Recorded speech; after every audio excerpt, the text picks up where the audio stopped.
যেটা বলতেছিলাম এই প্রসঙ্গে আমার আলোচনা শেষ। বলতে চাই এখন আবার এই ফ্যাসিবাদ বিরোধী 5ই আগস্টের মহান বিপ্লবের পর যেই বিপ্লবের 1 ঘন্টার ব্যবধানে গোটা বাংলাদেশের স্বতঃস্ফূর্ত তৌহিদি জনতা কোন নেতার নেতৃত্বের প্রয়োজন হয় নাই, কোন আলেমের বক্তব্যের প্রয়োজন হয় নাই, কারো কমান্ডার অপেক্ষা না করে 1 ঘন্টার মধ্যে শাহজালালের পবিত্র বাংলাকে মুক্তির অপবিত্র থেকে মুক্ত করে দিয়েছে। আমাদের এই সব কথাগুলো মুসলিম জাতির এই জাতীয় স্থাপনাগুলো মুক্তি নিয়ে, আমরা হিন্দু ধর্মাবলম্বী সংখ্যালঘুদের তাদের মুক্তি নিয়ে আমাদের কোনো বক্তব্য নাই। সেখানে আমাদের একটাই বক্তব্য দেওয়া, দেখো তোমরা শিরকের পথে আছো, জাহান্নামের পথে, একত্ববাদের পথে ফিরে আসো, ঈমান এবং ইসলামকে গ্রহণ করো। এছাড়া তাদের মুক্তির ব্যাপারে আমাদের কোনো বক্তব্য নাই। তোমরা তোমাদের মন্দিরে মূর্তি বানাও, সেই মূর্তি ভাঙার কথা আমরা কোনোদিন বলিনি, বলবো না। বসেন। এখন আমাদের পরিষ্কার একটা কথা হবে, আজ এখন বাংলাদেশে একটা সংস্কারের আওয়াজ উঠেছে, একটা সংস্কারের বাতাস চলছে।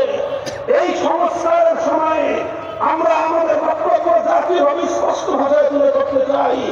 সেটা হলো এই, সাংবিধানিক ভাবে বাংলাদেশকে আল্লাহ সার্বভৌমত্বকে উপেক্ষা করে যে এই যে শিরকি আইন তৈরি করবার যে অভিশপ্ত ধারা বাংলাদেশের 18 কোটি মুসলমানদেরকে যে বন্দী করে রাখা হয়েছে, আমরা এখন এই বন্দিত্ব থেকে স্বাধীনতা চাই, আমরা মুক্তি চাই। আমরা চাই সংবিধান সংস্কার যখন হবে সেখানে একটা ধারা সংযুক্ত থাকতে হবে, সেই ধারাটা যে কোনো ভাষাই হোক তার সার্বমর্যাদা থাকবে যে মুসলমানদের বাংলাদেশে আল্লাহর আইনের বিরুদ্ধে কোনো আইন চলবে না, নীতিমালা চলবে না, কোনো বিধান চলবে না। কোনো বিধান থাকলে সেটা বাতিল গণ্য হবে, কোনো নীতিমালা থাকলে সেটা অকার্যকর বলে গণ্য হবে। চাই সেই নীতিমালা জাতিসংঘের হোক, চাই সেই নীতিমালা সার্কের হোক, চাই সেই নীতিমালা দেশের ভিতরে অথবা বাইরে হোক, আল্লাহর কোরআন এবং নবীর সুন্নাহ বিরোধী কোন আইন, কোন নীতি বাংলার মাটিতে চলবে না।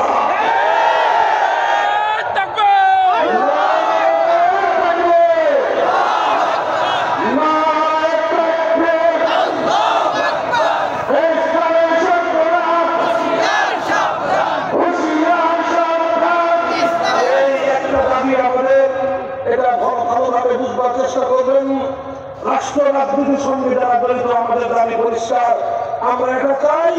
আমরা মনে করি 5ই আগস্টের বিপ্লব এই দাবি উত্থাপন করার জন্য বাংলাদেশ অনুকূল পরিবেশ তৈরি করে দিয়েছে। এখনই আমরা 5ই আগস্টের বিপ্লব ইসলামী বিপ্লব বলছি না, তবে আমি স্পষ্ট ভাষায় বলেছি, বলতেই থাকবো 5ই আগস্টের বিপ্লব ইসলামী বিপ্লব না হলেও ইসলামী বিপ্লবের সূর্যোদয়ের পূর্ববর্তী সুলতে সালেকের আভাসটি হয়ে যায়।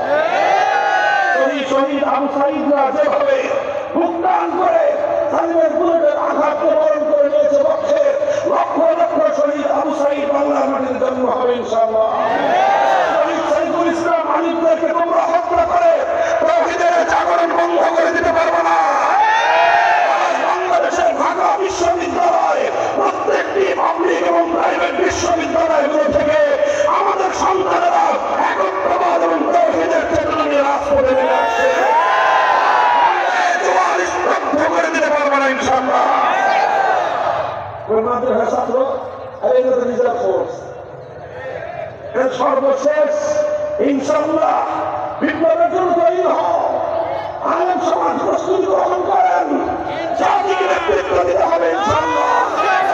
দেশটাকে কোরআন বিরোধী, ইসলাম বিরোধী প্রতিটি অপশক্তির শক্ত করে ফেলতে হবে।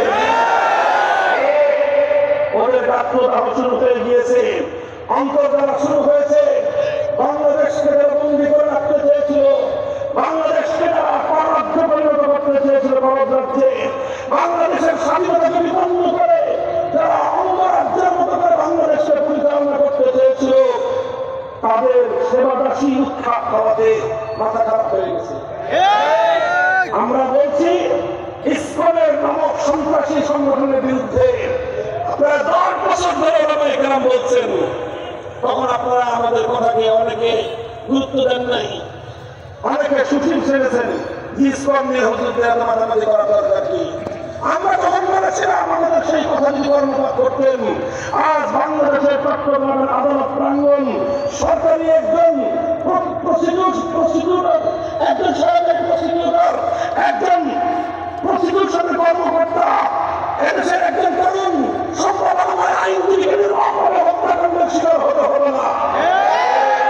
এই ইসলামনামক সন্ত্রাসী দেশ বিরোধী শক্তিকে বাংলাদেশে নিষিদ্ধ করতে হবে।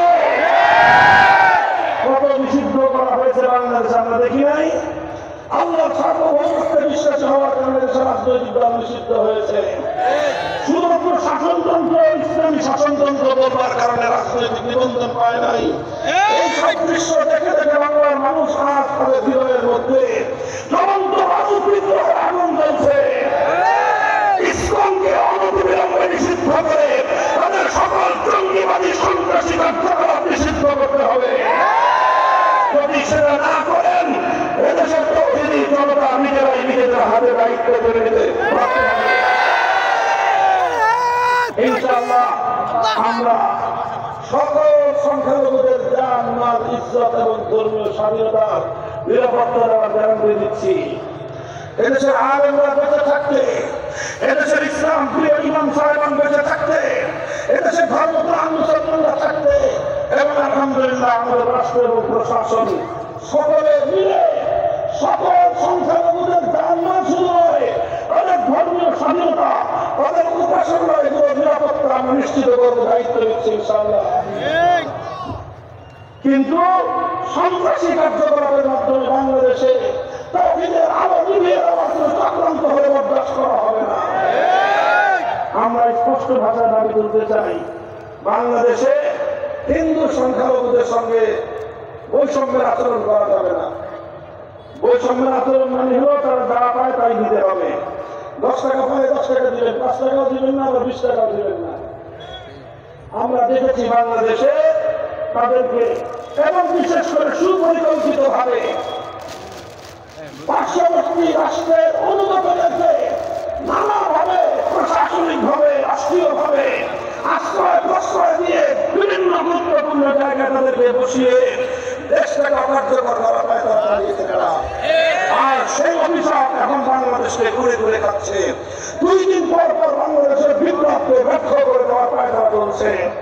তৌহিদি জনতাকে আমি বলবো, যে কোনো উপায়ে বিপ্লবের পক্ষে রাজপথে নিজের অবস্থান ধরে রাখবেন ইনশাআল্লাহ। বলছিলাম এক আল্লাহর প্রতি আনুগত্য এবং আল্লাহর প্রতি আন্তরিক